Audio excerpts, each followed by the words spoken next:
आज के समय में लाइफ का सबसे ज़्यादा डिसअपॉइंटिंग एस्पेक्ट जानते हो क्या है? देखो जितना तेज़ी से साइंस नॉलेज गैदर कर रही है ना, नई-नई रिसर्च हो रही है, नई-नई टेक्नोलॉजीज़ आ रही हैं, उतना तेज़ी से सोसाइटी विज़डम नहीं गैदर कर रही है। मैं आपको एग्ज़ाम्पल की सहायता से बताता हूँ। विज़डम का मतलब होता है इनसाइटफुल जजमेंट, क्या सही है, क्या गलत है। जैसे देखो साइंस ने हमें न्यूक्लियर साइंस दी, न्यूक्लियर टेक्नोलॉजी आई। अब न्यूक्लियर टेक्नोलॉजी का इस्तेमाल हम पीसफुल पर्पज़ के लिए करते तो बहुत फ़ायदा होता। लेकिन इंसान ने, सोसाइटी ने उसका इस्तेमाल कैसे किया? न्यूक्लियर वेपन्स के लिए। सोशल मीडिया देखिए, सोशल मीडिया का इस्तेमाल अगर सोसाइटी भले के लिए करती, तो बहुत फ़ायदा होता। इंसान आपस में और ज़्यादा कनेक्टेड फ़ील होता। लेकिन आज सोशल मीडिया का नेगेटिव इस्तेमाल ज़्यादा हो रहा है फेक न्यूज़ स्प्रेड करने के लिए। सोशल मीडिया पे बस वही दिखाया जाता है, जिससे जनता खुश-खुश लगे। बाकी बहुत सारे लोग उसको देख के डिप्रेशन में जाते हैं, जबकि जिनके सोशल मीडिया प्रोफ़ाइल को देख के लोग डिप्रेशन में जाते हैं, वो देखो उनकी सिर्फ़ कुछ ही सेकंड की हँसती हुई फ़ोटो होती है और पीछे एक बहुत ही उदास लाइफ़ होती है, बहुत ही डार्क लाइफ़ होती है। तो मतलब राइटर ये कहना चाहते हैं इस कोट की सहायता से, साइंस तो काफ़ी तेज़ी से आगे बढ़ रही है, लेकिन समाज में ना उतनी तेज़ी से विज़डम नहीं आ रहा है। इसी वजह से टेक्नोलॉजी के ना नेगेटिव रिपरकशंस सामने आ रही हैं और ये लाइफ़ का अभी सबसे ज़्यादा डिसअपॉइंटिंग एस्पेक्ट है। डेट आज की है 22 फरवरी 2024। स्वागत है आपका एडिटोरियल डिस्कशन में। 4 इश्यूज़ आज हम डिटेल से डिस्कस करेंगे। सबसे पहले मेयर इलेक्शन से संबंधित सुप्रीम कोर्ट का एक वर्डिक्ट और सुप्रीम कोर्ट की जो पावर है आर्टिकल 142 के तहत उस पे डिस्कशन है। नेक्स्ट नेक्स्ट आर्टिकल देखो इकोलॉजिकल बैलेंस की कोलैप्स होने से संबंधित है, जिसकी वजह से इंसान और वाइल्ड के बीच में कॉन्फ्लिक्ट काफी ज्यादा बढ़ गए हैं। फिर ये आर्टिकल इकोलॉजिकल बैलेंस के बाद में ये जो आर्टिकल है ये हाउसिंग से संबंधित है, कैसे बिल्डिंग्स का निर्माण होना चाहिए। और सबसे लास्ट में ये आर्टिकल जेंडर पैरिटी होनी जरूरी है किसी भी जॉब के लिए रिक्रूटमेंट के समय। तो काफी बढ़िया आज की डिस्कशन होने वाली है। चलिए स्टार्ट करते हैं। आज के डिस्कशन में first important article, Chandigarh mayor के इलेक्शंस में डेमोक्रेसी को प्रोटेक्ट करने के लिए सुप्रीम कोर्ट ने काफी इंपॉर्टेंट ऑर्डर पास किया। आप देखो जीएस पेपर सेकंड के इस टॉपिक से आर्टिकल को रिलेट कर सकते हो। चंडीगढ़ मेयर इलेक्शंस का मामला क्या था, पहले मैं आपको 1 मिनट में जल्दी से बैकग्राउंड बताता हूं। देखो चंडीगढ़ में ना मेयर का इलेक्शन होना था, लेकिन जो प्रिजाइडिंग ऑफिसर थे ना अनिल मसीह, इन्होंने ना बाइस्ड होकर काम किया। इन्होंने ना 8 वोट्स को जानबूझ के डिफेस कर दिया, यानी उन वोट्स पे एक्स मार्क कर दिया।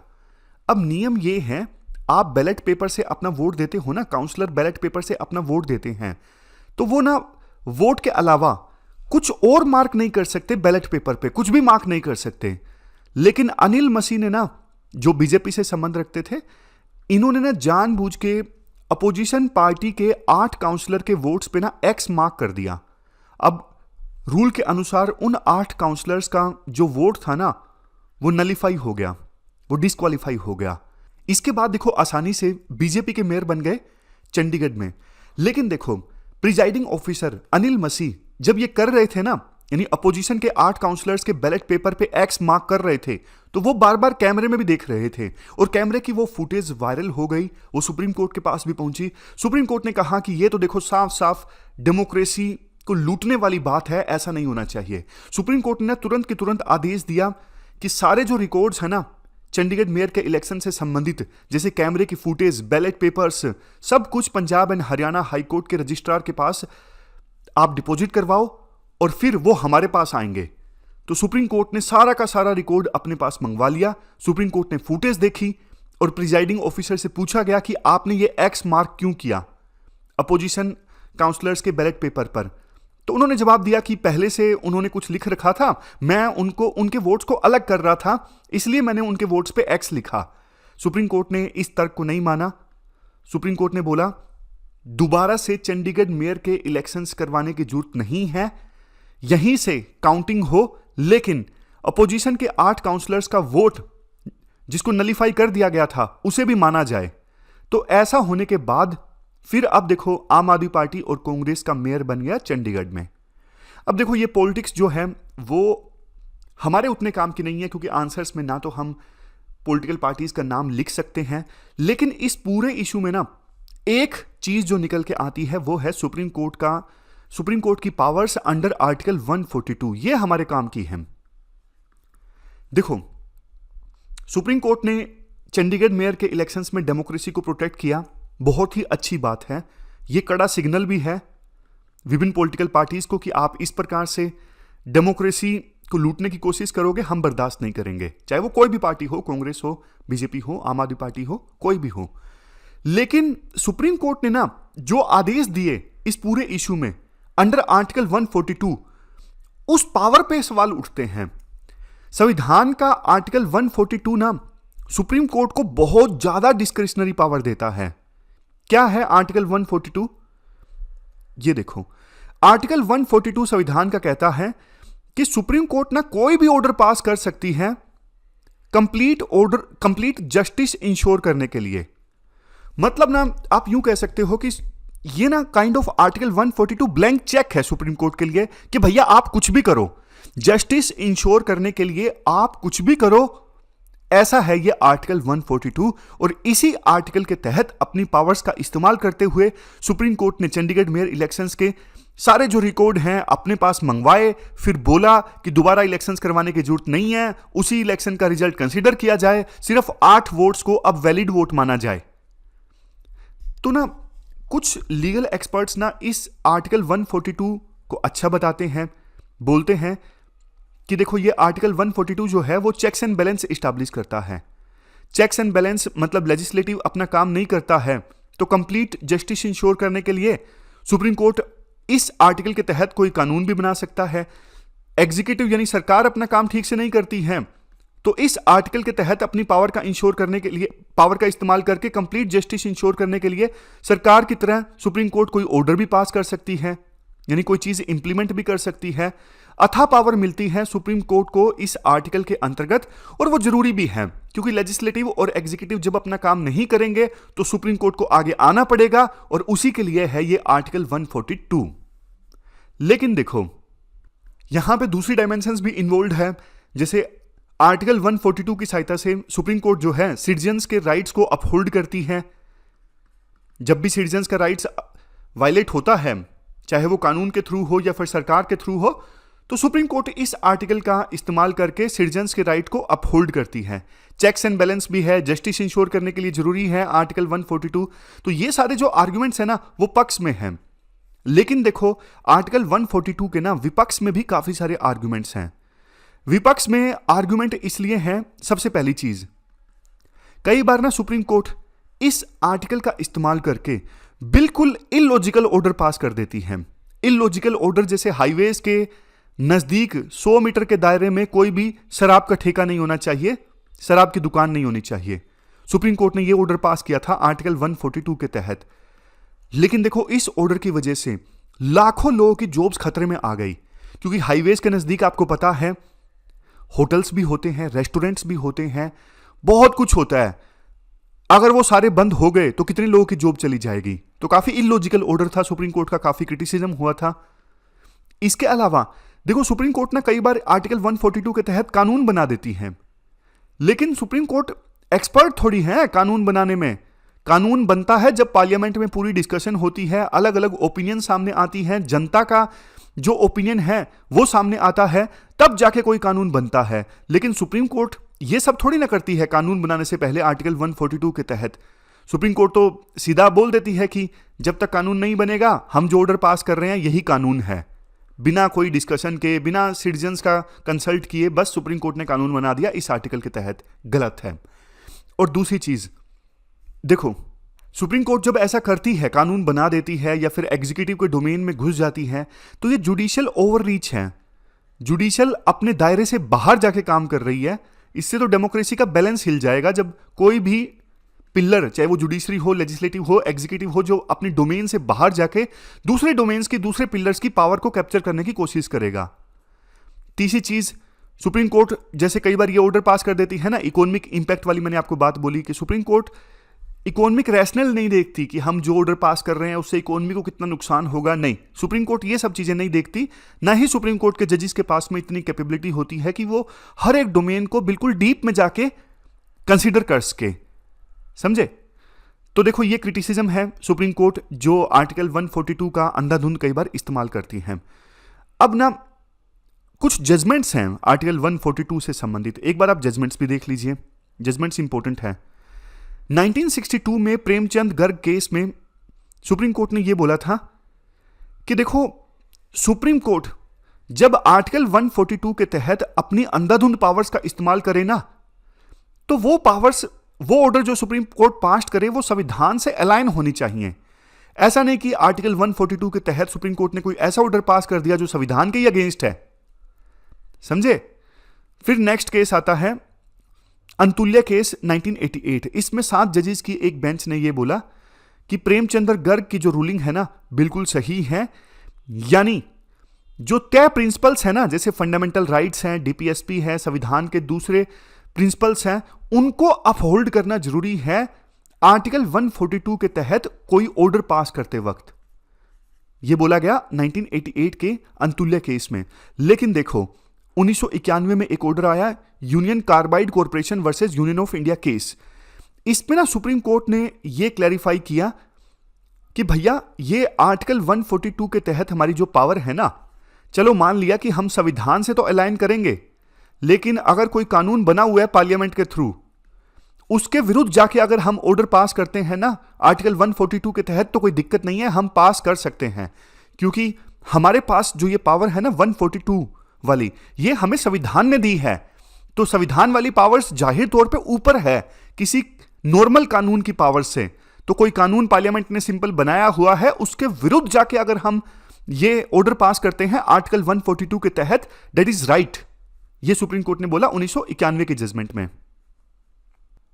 फिर देखो 1998 का एक केस है supreme court bar association versus union of India. इस केस में ना सुप्रीम कोर्ट ने यह बोला था कि देखो ये जो पावर्स है ना आर्टिकल 142 के तहत सुप्रीम कोर्ट की कुछ भी कर सकती है जस्टिस इंश्योर करने के लिए, भैया ये पावर जो है सप्लीमेंट्री है नेचर में, मतलब कि किसी कानून के विरुद्ध जाके इसमें सुप्रीम कोर्ट को काम नहीं करना चाहिए। तो कहने का मतलब देखो ये हुआ कि 4 जजमेंट्स हमने कंसीडर किए और जजमेंट्स थोड़े ऊपर नीचे हैं। कोई जजमेंट ये बोलती है कि कानून के विरुद्ध जाके भी सुप्रीम कोर्ट एक्ट कर सकती है लेकिन संविधान के अगेंस्ट नहीं जा सकती, कोई जजमेंट कुछ कहती है, लेकिन चारों जजमेंट्स मैंने आपको बता दिए।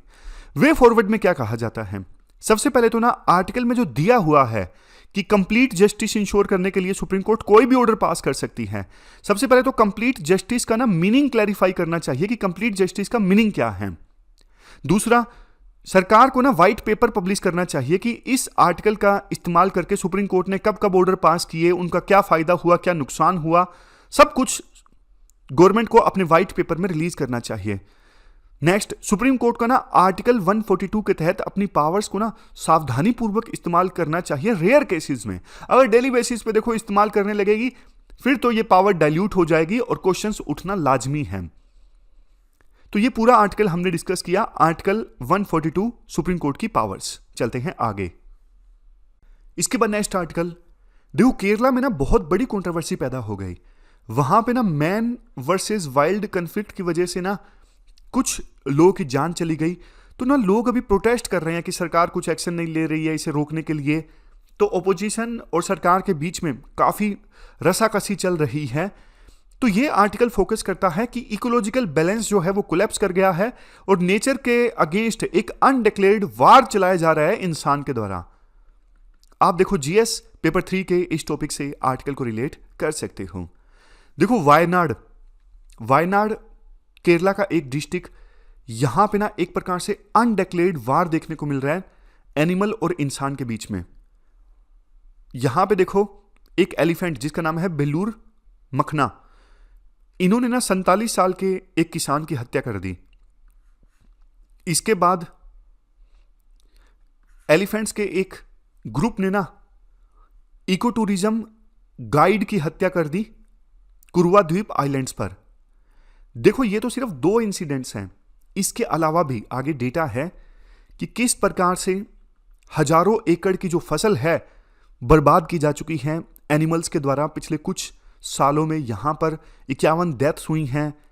अब देखो पर्टिकुलर रीजन का डेटा है इसलिए याद रखने की आवश्यकता नहीं है, सिर्फ वायनाड पे तो यूपीएससी क्वेश्चन नहीं पूछेगी तो ओवरऑल मैन और एनिमल के बीच में जो कन्फ्लिक्ट हो रहा है उस पर पूछेगी। लेकिन ये देखिए आप इशू की गंभीरता को समझने के लिए कि 2022-23 में एनिमल्स के द्वारा इंसानों के ऊपर 8,873 अटैक्स किए गए, 98 लोगों की जान चली गई। समझे? आगे प्रॉपर्टी, क्रॉप्स, एनिमल्स, इनकी भी बात की गई है कि 2017 से लेकर 23 के बीच में 20,957 केसेस ऑफ क्रॉप लॉस सामने आए। डेथ्स हुई 1559 डोमेस्टिक एनिमल्स की। 7,000 प्लस एप्लीकेशन सरकार के पास पेंडिंग है, जिससे फार्मर्स की फसल का नुकसान हो गया या फिर एनिमल्स को मार दिया, मतलब उनके जो डोमेस्टिक एनिमल्स हैं उनको मार दिया वाइल्ड एनिमल्स ने। तो फिर किसानों के द्वारा आपको पता है प्रोविजन होता है उनके पास में कि वो सरकार के पास कंपनसेशन के लिए एप्लीकेशन फाइल कर सकते हैं। तो सरकार के पास ना अभी 7,000 प्लस एप्लीकेशंस पेंडिंग हैं। लेकिन देखो ये अनडिक्लेयर्ड वार क्यों चल रहा है, ये तो हमने समझ लिया अनडिक्लेयर्ड वार चल रहा है। राइटर थोड़ा और गंभीरता में जाते हैं, मतलब डिटेल में जाते हैं। देखो 2005 में ना 88 एलिफेंट कॉरिडोर्स थे। ये डेटा है wild life trust of India का। अब इसमें से एलिफेंट कॉरिडोर आप समझते हो, जैसे देखो ये एक नेशनल पार्क है, ये दूसरा नेशनल पार्क है, दोनों को आपस में जोड़ने के लिए एक छोटा सा कॉरिडोर, ये वाला ये हिस्सा, इसे कॉरिडोर कहते हैं। तो ना 2005 में 88 एलिफेंट कॉरिडोर्स थे, जिसमें से 24 रिजर्व फॉरेस्ट में थे और बाकी 76 under forest, agriculture, tea garden, human settlement यहां पे आते थे। अब 20 साल बाद हालात ये हो गए हैं, कॉरिडोर बहुत कम हो गए हैं एलिफेंट कॉरिडोर। मतलब एक स्थान से, एक नेशनल पार्क या वाइल्ड लाइफ सेंचुरी से दूसरी वाइल्ड लाइफ सेंचुरी जाने के लिए अब रास्ते बचे ही नहीं हैं। मतलब एलिफेंट्स जो हैं फंस के रह गए हैं छोटी छोटी जगहों पर। अब देखो बाहर तो निकलेंगे, तो बाहर उनको मिलेंगे ह्यूमन बींग्स, और एनिमल्स और ह्यूमन बींग्स के बीच में कन्फ्लिक्ट तो होगा ही। ये हमने एलिफेंट के एग्जांपल से समझा, लेकिन बाकी एनिमल्स के साथ में भी ऐसा ही है। अब देखो हो क्या रहा है, केरला की केस स्टडी है, हर जगह tourism tourism tourism tourism tourism. पहले क्या होता था, संडे को या फिर कुछ समय के लिए टूरिज्म होता था। टूरिज्म से देखो इकोनॉमिक एक्टिविटीज होती हैं, ये बात सच है, फायदा भी होता है, लोगों को रोजगार मिलता है। बट राइटर का ये कहना है आप ये तो देखो ना टूरिज्म कितना ज्यादा हो रहा है, मतलब क्या नेचर के पास में इतनी कैरिंग कैपेसिटी है, जो लोग वहां पे घूमने के लिए जा रहे हैं उनसे, यानी टूरिस्ट की वजह से नेचर पे क्या नेगेटिव इंपैक्ट पड़ रहा है। इकोसिस्टम जो ऑलरेडी फ्रेजाइल है, अत्यधिक टूरिज्म की वजह से वो और ज्यादा फ्रेजाइल हो रहा है, ये चीज नहीं देखी जा रही। इवन फॉरेस्ट ऑफिशियल्स जिनके ऊपर जिम्मेदारी है फॉरेस्ट को प्रोटेक्ट करने की, वो भी टूरिज्म को बढ़ावा देने में लगे हुए हैं, ना कि उनका ज्यादा फोकस फॉरेस्ट को प्रोटेक्ट करने में है। और कुछ पॉइंट्स दिए जाते हैं, जैसे देखो जहां पे टूरिज्म नहीं है वहां पे जबरदस्त रियल एस्टेट का डेवलपमेंट हो चुका है, फॉरेस्ट को नॉन फॉरेस्ट एक्टिविटीज के लिए डाइवर्ट किया जा चुका है, जैसे रिसोर्ट वगैरह हैं, ऐसे बोलते हैं ना कि रिवर साइड रिसोर्ट्स, नेचर में रिसोर्ट्स, ताकि ज्यादा से ज्यादा लोगों को अट्रैक्ट किया जा सके। खाली जो लैंड था वहां पे प्लांटेशन होने लगी है कॉन्ट्रैक्ट फार्मिंग के कारण, और प्लांटेशन भी कैसी, एक ही प्लांट को, मोनो प्लांटेशन नहीं होता जो एक ही प्लांट को हर जगह उगा दिया जाता है, इससे फिर वो फॉरेस्ट होता ही नहीं, बायोडाइवर्सिटी तो बचती नहीं। एक एग्जांपल राइटर ये देते हैं, जैसे देखो फॉरेस्ट में ना, यहां पे केरला में ही, एक सेकंड आप रुकिए, गुम हो गया, यूकलिप्टस,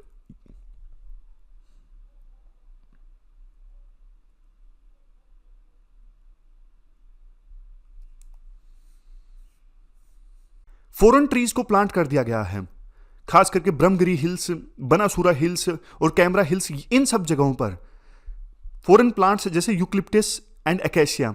अब ये जो फॉरेन ट्रीज है ना, आसपास के एरिया में ना पानी बहुत ज्यादा कंज्यूम कर लेते हैं, सोख लेते हैं। इसके अलावा जहां पे यूकलिप्टस एंड एकेशिया होता है, आसपास की जगह पर फूड भी नहीं होता और कुछ नहीं उगता। तो ना इन यूकलिप्टस एंड एकेशिया की वजह से ना एनिमल्स को फूड एंड पानी की कमी हो जाती है।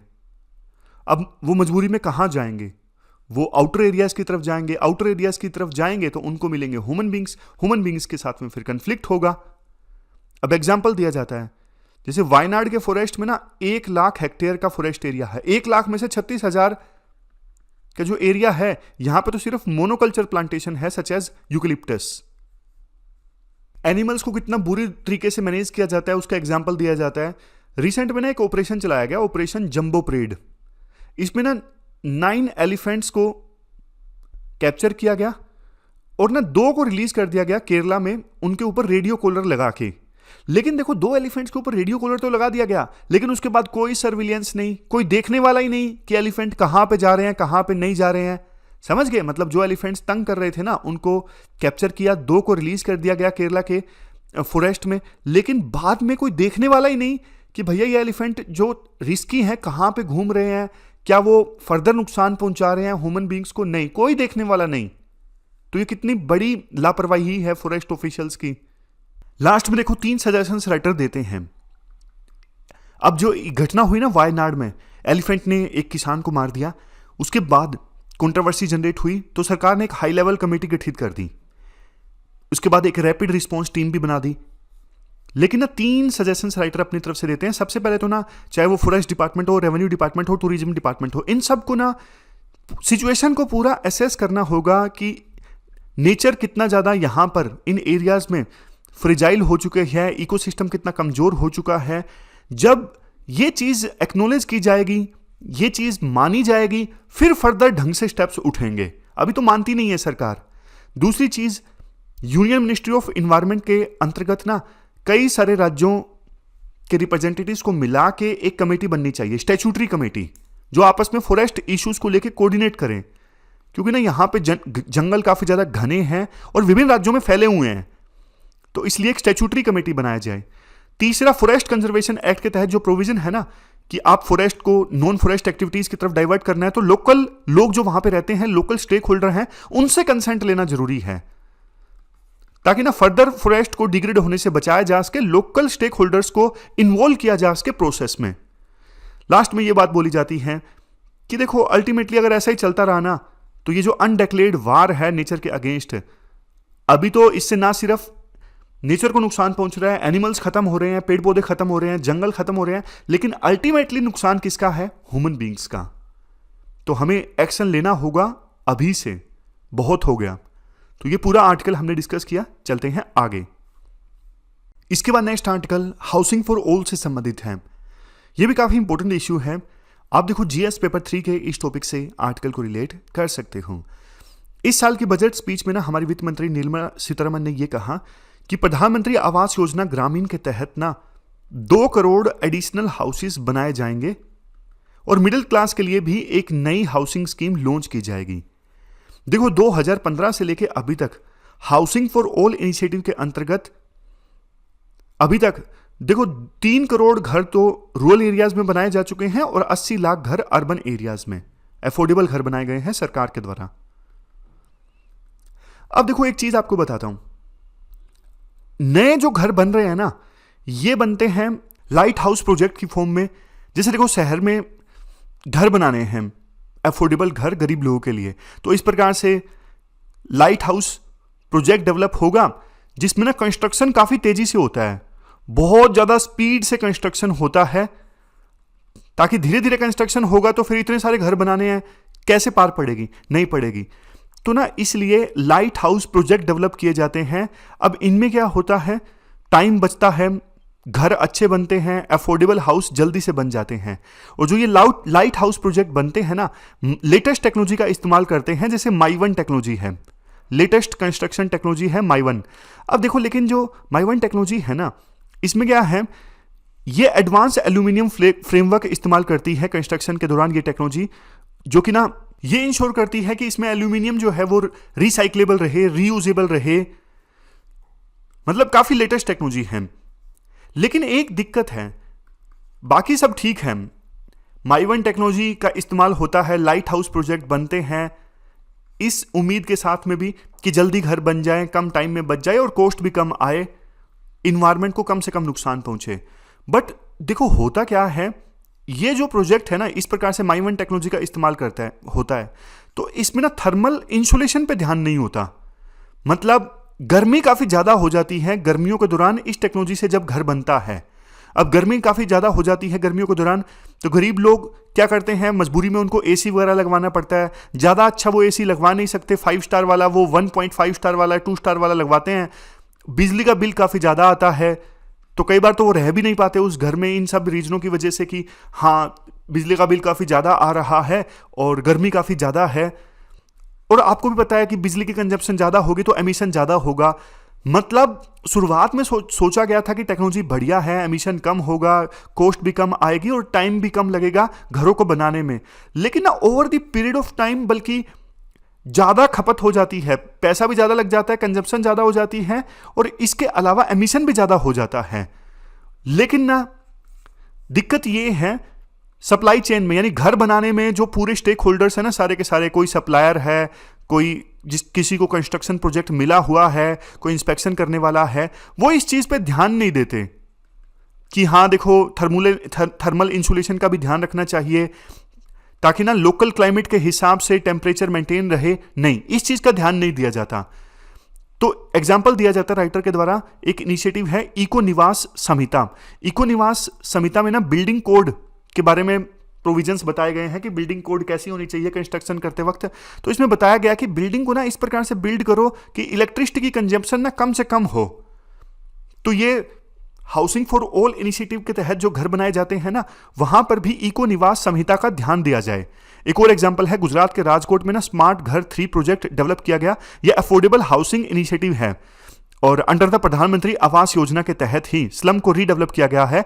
यह प्राइम एग्जांपल है कि किस प्रकार से थर्मल इंसुलेशन का ध्यान रखा गया है इस प्रोजेक्ट में, ताकि गर्मियों के दौरान ज्यादा गर्मी ना लगे और सर्दियों के दौरान ज्यादा सर्दी ना लगे।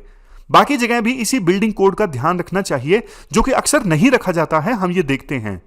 तो केस स्टडी के तौर पे आप इस्तेमाल कर सकते हो इस आर्टिकल को, एग्जाम्पल के तौर पे इस्तेमाल कर सकते हो, बेस्ट प्रैक्टिस के तौर पे। चलते हैं आगे। आगे भी देखो सुप्रीम कोर्ट का ना एक जजमेंट आया है डिस्क्रिमिनेशन को खत्म करने से संबंधित। आप जीएस पेपर 2 के इस टॉपिक से आर्टिकल को रिलेट कर सकते हो। केस क्या था, देखो सेलिना जोन एक farmer lieutenant and permanent commissioner officer military nursing service में। 1988 में ना सेलिना जोन की शादी हो जाती है, मिलिट्री में थी एज ए नर्सिंग सर्विस में। जब इनकी शादी हुई ना तो इनको सर्विस से डिस्चार्ज कर दिया गया। तो इन्होंने लंबी लड़ाई लड़ी, लंबा केस इन्होंने लड़ा। तो अब ना सुप्रीम कोर्ट की एक बेंच जिसको हेड कर रहे थे जस्टिस संजीव खन्ना, इन्होंने यूनियन गवर्नमेंट को ऑर्डर पास किया कि आप सेलिना जोन को ना 60 लाख रुपए दीजिए कंपनसेशन में 8 वीक्स के अंदर अंदर। यही ऑर्डर देखो पहले आर्म्ड फोर्सेस ट्रिब्यूनल ने पास किया था 2016 में, लेकिन आर्म्ड फोर्सेस के ट्रिब्यूनल के फैसले के अगेंस्ट सरकार ने सुप्रीम कोर्ट में अपील की। तो सुप्रीम कोर्ट ने अब वर्डिक्ट दिया है कि 8 हफ्तों के अंदर सेलिना जोन जो मिलिट्री नर्सिंग सर्विस में थी, जिनको डिस्चार्ज कर दिया गया सर्विस में शादी होने के बाद, तो उन्हें आप कंपनसेशन दीजिए।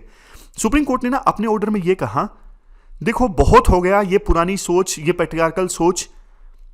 इंटरव्यू में भी आपने देखा होगा ऐसे क्वेश्चंस पूछे जाते हैं महिलाओं से कि आपका शादी का क्या प्लान है, कब शादी कर सकते हो आप, आपकी शादी हुई या नहीं हुई या होने वाली है, और उसके बेस पे डिसाइड किया जाता है कि हायर करना है महिला को या फिर नहीं करना है। ये दकियानुसी सोच है। देखो ऐसे तो समाज आगे ही नहीं बढ़ पाएगा अगर ये देख के महिलाओं को सर्विस में लिया जाएगा, रिक्रूट किया जाएगा कि उनकी शादी होने वाली है, क्या वो ज्यादा छुट्टियां ले लेगी। गलत है। सुप्रीम कोर्ट ने इस इशू को साफ उठाया और बोला कि ये जेंडर डिस्क्रिमिनेशन इस प्रकार से नहीं होना चाहिए, ये ह्यूमन डिग्निटी को अंडरमाइन करता है। फेयर ट्रीटमेंट होनी चाहिए सबकी, चाहे वो मेल हो फीमेल हो कोई भी हो। महिलाएं देखो लंबी लड़ाई लड़ रही हैं जेंडर पैरिटी के लिए। आर्मी में 2020 में जजमेंट आई थी सुप्रीम कोर्ट की इस बारे में, 2021 में फिर से क्लैरिफिकेशन किया गया। सुप्रीम कोर्ट ने यह बोला महिलाओं को जिनको पहले परमानेंट कमीशन नहीं दिया जा रहा था, आर्मी उनको परमानेंट कमीशन दे। और देखो बातें ना बोले, सिर्फ आपके एक्शंस भी ऐसे होने चाहिए जो आपके वर्ड्स को और ज्यादा सपोर्ट करें। ऐसा नहीं कि आप बातें कुछ बोल रहे हो, एक्शन में आप महिलाओं को पैरिटी नहीं दे रहे हो आर्मी में, ऐसा नहीं होना चाहिए। अगर देखो हमें लेबर फोर्स में महिलाओं के पार्टिसिपेशन को इंक्रीज करना है ना, जो कि बहुत कम है 19.9%, तो ना एजुकेशन में जो बैरियर है, एम्प्लॉयमेंट में बैरियर है, इसके अलावा बुलिंग माइंडसेट है एम्प्लॉयर का, इन सब चीजों को तोड़ना होगा, तब ज्यादा महिलाएं आएंगी आगे काम करने के लिए। हम कितना कुछ डिस्कस करते हैं जेंडर पैरिटी के बारे में, डिस्क्रिमिनेशन को खत्म करने से संबंधित चीजें, इवन हम भी एडिटोरियल में कितने सारे आर्टिकल्स डिस्कस करते हैं, लेकिन देखो हालात जितना तेजी से ठीक होने चाहिए ना, उतना तेजी से चेंज नहीं आ रहा है। आज भी महिलाएं डिसप्रपोर्शनेट अमाउंट स्पेंड करती हैं हाउस वर्क में, और उस काम को गिना नहीं जाता। मैन जो पैसे कमाता है उसकी गिनती होती है कि मैन कमाने वाला है, लेकिन महिलाओं के काम की इकोनॉमी में वैल्यू नहीं की जाती।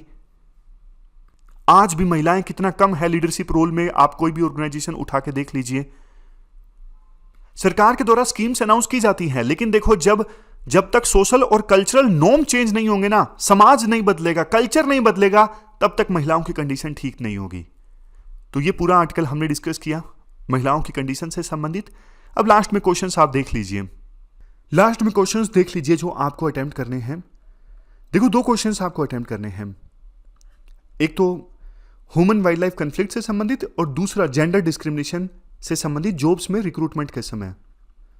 दोनों क्वेश्चंस का आंसर आपको pwonlyis.com पे जाके देना है 250 वर्ड्स में। आज परी का क्वेश्चन नहीं है, आज सिर्फ 2 मेंस के क्वेश्चंस आपको अटेम्प्ट करने हैं। तो ये थी हमारी आज की डिस्कशन। फिलहाल इस डिस्कशन में इतना ही है, कल मिलते हैं फिर से एक नई डिस्कशन के साथ। तब तक के लिए thank you very much for discussion.